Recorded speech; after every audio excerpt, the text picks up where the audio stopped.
Hi, Shreenabh. How are you? Good.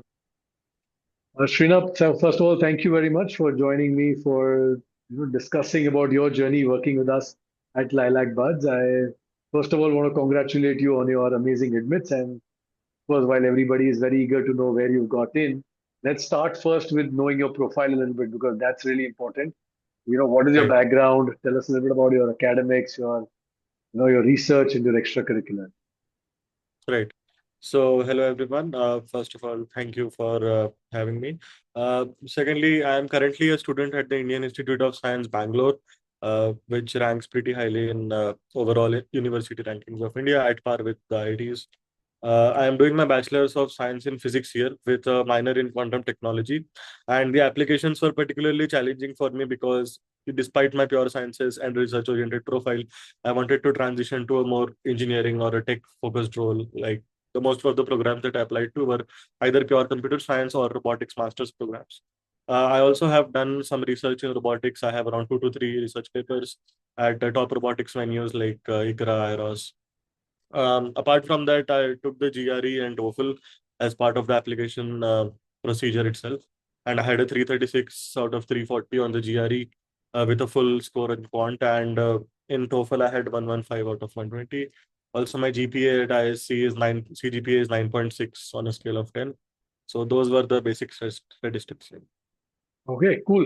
Amazing statistics, of course. So for most of you who are hearing this, things to take away is that the kind of research you didn't mention a lot about the research, Srinath. Maybe just talk a little bit about the geographic side of your research, right? Like you have done these research, uh, Right. So you've done these research related internships, what to call them that, in other places as well. So talk a little bit briefly about yeah, I forgot to mention that. So I began my undergrad research in the second year itself. So the professors at ISC, they were kind enough to take me up in the robotics lab. And the particular lab that I am in, they work on the four-legged robots, which are called quadrupeds. You might have seen the Boston Dynamics videos about them. So I work really on the simulation and the learning part of it, like the neural networks and reinforcement learning that goes into learning the basic dynamics and behavior of these robots across diverse environments, across challenging terrains. As part of the same area of work, I was selected for this internship called Advice in Germany, which I think has discontinued now. But I got to benefit from that, and I was at the Technical University of Munich. There, I worked on open chain manipulators. These are robots that look like arms, fancy single arms. They have degrees of freedom, and they are used in like surgeries and very precise manipulations. They're also used in factories. So I got to explore a different class of robots, different mathematics, different simulation hardware aspects. So that was pretty fun. Apart from that, I also worked on my bachelor's thesis. That was again a different project. So I had exposure to two to three different areas, different in robotics. But I think that really stacked up in the research profile during the application. it. Okay, perfect. Okay, thank you very much, Srinath, for giving more context to that research aspect as well. So moving on, right? Like you decided that you want to apply to some of the top schools in the world, continue on your robotics journey further. Of Right. course, many of the American top institutes were already in your list at that point in time. What were your chief constraints? Like you were looking for help in certain areas. Maybe it was shortlisting, maybe it was what to put in the application. How do I present all Right. this research? So, what were your chief constraints? Why did you come looking for? Why, what made you feel that Lilac Buds or a consulting firm would be a value add to your journey? So I think dates back to my undergrad years. So when I was in grade 12, I had a lot of peers who were applying to these foreign universities, and I was pretty fascinated by that, of course. But even family constraints and the COVID scenario at that time, my parents were not pretty sending me abroad during a period of uncertainty. But I had already secured an admission at ISC. So my plan was I'll get into ISC and I'll try for transfer application. Submitted just 3 transfer applications. I was pretty overconfident about my profile, but bummer, all 3 got rejected. This was in the first year of my undergrad at ISC. So then I realized, like, I was looking at different people's SOPs and letters of recommendation, and I think there's more to it than what seems like. If you just look at the surface, the requirements for all the top programs are very minimal. Like they would say, you would only need a very less GPA. very bare minimum TOEFL score, very minimum GRE. But in reality, there's much more that goes into the applicants when you look at their profiles. So I realized that there is some sort of disconnect in what is my expectation, what I should put in these applications. And my writing style was also pretty crude, so I thought it could benefit. Like I was when I was writing my SOPs and intents. So most of these master's programs, they differ from the PhD programs in that their applications have to focus on a lot of stuff, not just the core academics or not just the core technical research that goes into it. And that was one of my shortfalls. Like I used to just describe my research, and I thought that this is a pretty good piece, but it was pretty inaccessible for a very large part of that admissions committee. They look at a range of stuff. Like there has to be some leadership component to it. There has to be some fit to the college that you have to describe that, okay, I want to join these clubs, or I'll do these activities when I go there. So like as I said, there's much more to it than what it seems on paper. Like what the requirements that these colleges list, they are very different from what they actually want from the applicants. Because nowadays, like if you pick any top program, the number of people applying are just growing exponentially. And yeah, I think it takes a different level of articulation to cut through that competition, I guess. Correct. And I remember that the first draft of your SOP was so technical in nature. I had to really, out of it, probably a normal SOP is 1200 words. You guys submitted me a 1200, 1400 word SOP the first time, largely Yeah, technical, describing the research in so much more detail in every aspect of what achievements and optimization and things did, but not telling me a little bit more long term about the purpose of doing these correct, things and how it benefits the industry in the long run or how it benefits you maybe in the long run. And some of those correct, elements were largely what I think, people who have got a great amount of research done, putting it in that concise format, identifying what is overlapping and what's important, and identifying what's the larger objective that I'm trying to achieve now through a master's program being elucidated in that SOP is very critical for success in some of these admissions processes. So moving forward, right? Of course, now it's the time to reveal, the schools that you applied to and the admits that you got. Maybe that's very important for everybody to know. Yeah, I applied to 11 schools. Initially I thought I'll apply to 12, 12th being NUS. Didn't end up applying to NUS because I got some slightly better admits, at least in my mind, in the early stages itself.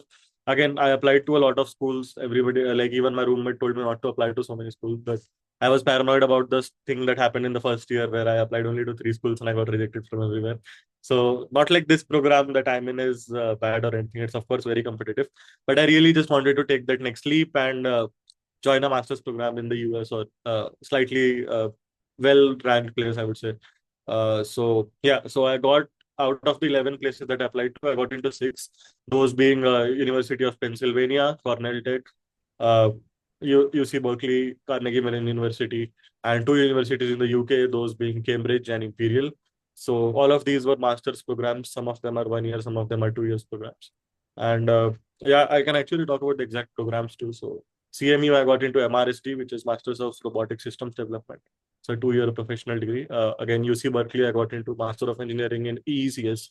I think this is much more competitive. In the information session, they told that 2,400 people apply and admit rate is less than 4%. So I think this was the most competitive program, UC Berkeley. Apart from that, UPenn, I got into MSc Robotics. UPenn also has very strong robotics lab. Cornell Tech. So this is the New York City campus of Cornell. It's a relatively newer college, and they had a very interesting application process. They had a video essay component to it, and they got my transcripts evaluated, which nobody else did. So yeah, that's a more entrepreneurship focused school. I guess there's that. And of course, there are Cambridge and Imperial. Cambridge, I also had an interview. That was the only college I interviewed for. So they really went in depth about my research, and it's a more academic focused program now that I think about it. So it's a good program if somebody wants to go on towards a PhD, but I'm more looking for industry roles after my master's program. So I'm more attracted towards the others. And there's Imperial, there's MSc Computing at Imperial. Yeah, so that was the 6th program. Good. Amazing, amazing admits, of course. Congratulations once again on all those super admits. Of course, makes it a little more confusing. I remember those admits rolling out one by one. Cornell came in early. We had Cornell that was the way. Yeah, Cornell came in early and we had that win early. You had then got, I remember planning and sitting and talking to you about the Cambridge interview briefly before the day before, about the whole whether it would be a hardcore technical interview or not, and specifically the areas that you will need to bring out, given Cambridge's own research strength. But Correct, correct. the others were mostly all about the SOP, doing the talking, and communicating the value that you will bring to the program and to their campus, right from the messaging, right? So one of the things, like I think the takeaway for people who are listening to this video should be that different schools look for different combinations in terms of whether it's just your written word or whether it's your spoken and your written word, and those combinations along with your technical depth versus, as you said, with Cornell also trying to evaluate your broader fit. The way Correct. they are trying to identify students is very different for each university, and you really need to have the support on all these different aspects when you're talking about top school admissions. All right. So with that, I think last question for me, Srinath, would be going forward. Let's say there's another student somewhere in the IITs, IISc, or anywhere else in India looking to aim for these top schools, has a good GPA, good GRE, much like you. What would be your word of advice for them in terms of doing these applications, working with a consultant, or going through it themselves, or or measure, like changing their approach in some way? How should they prepare themselves better for the journey forward? Yeah. Yeah. So 2 to 3 main key points. First is definitely start early. I started very close to the deadline, especially the November. I think UPenn had a very early deadline. I started very close to it, and then it just becomes a hassle. You're not able to achieve. You're not able to satisfy your own internal quality parameters essentially for the essays. Second is I would not necessarily look at LilacBuds or any other.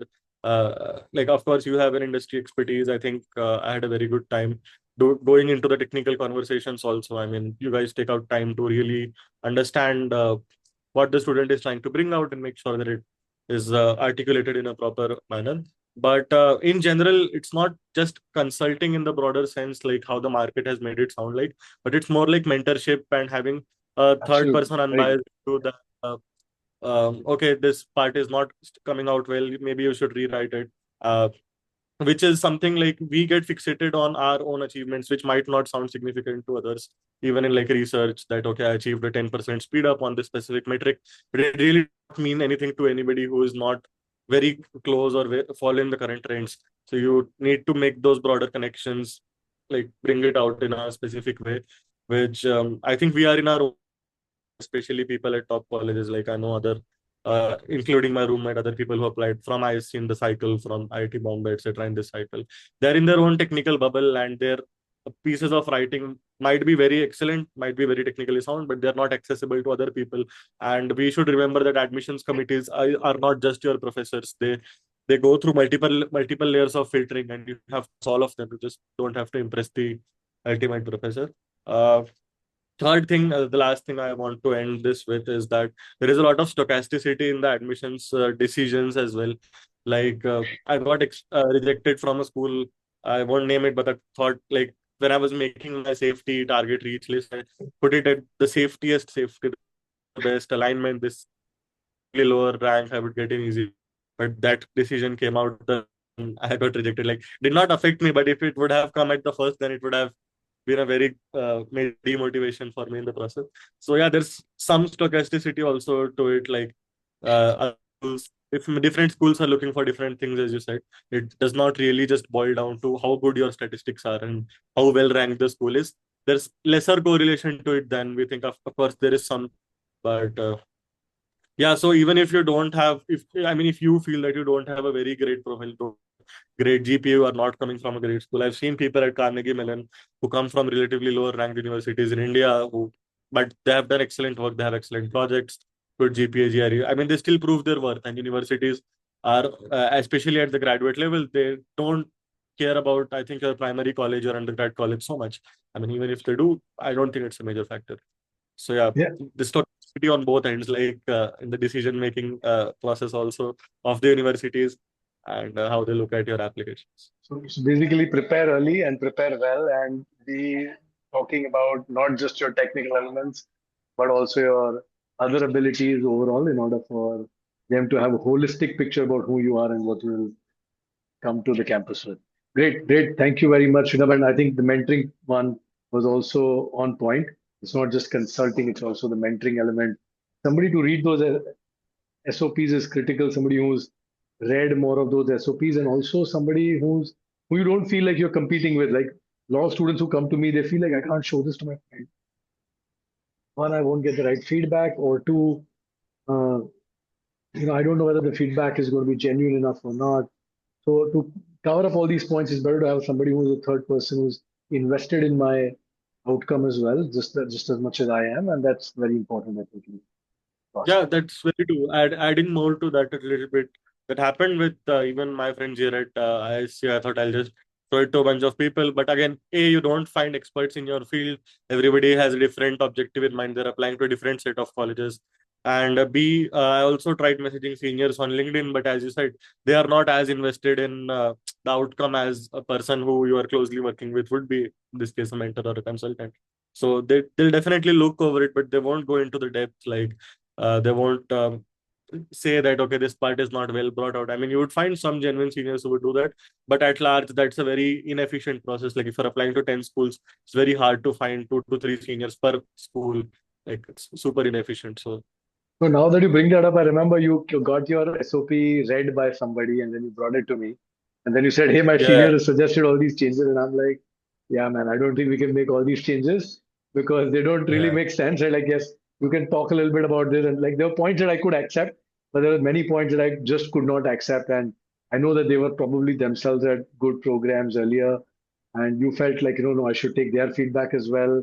But then I remember trying to, balance out the fact that it's not one-sided view of your technical prowess. It's also a balanced correct. view about your overall learning journey at IISC and through the internships, how you grew, what it made you realize. I remember talking about your international experiences as well and what they taught you about yourself. And coming back to that pen one, remember when you came very late? I mean, just one another fun fact. I remember I was sitting in Spain when I was editing your essays at that Oh, point in time because you enrolled like 3 days before the Diwali vacation, I think, and I'd already had my Diwali vacation planned at that point. And I was like, okay, you know what, this guy's got a deadline, undoubtedly. But thankfully, it was a relaxed holiday. I could spend a day, chilling on the beach while also reviewing your essays. But that's a good memory I have of working on your that happens application every as well. time. It's pretty late in turning in the drafts. Yeah. I just tend to closer to the deadline. That's a bad habit No, I still those, have. those those were still okay because those are at home. When I'm on a vacation to complete those drafts is always going to be the challenge. The other days when it was like December, I was back home, or we send it late in the evening, I could still work at home. But working on a beach in Spain wasn't really my idea of the holiday at that point in time. But cool, awesome. Thank you, Shreenabh, once again for taking the time. Lovely chatting with you.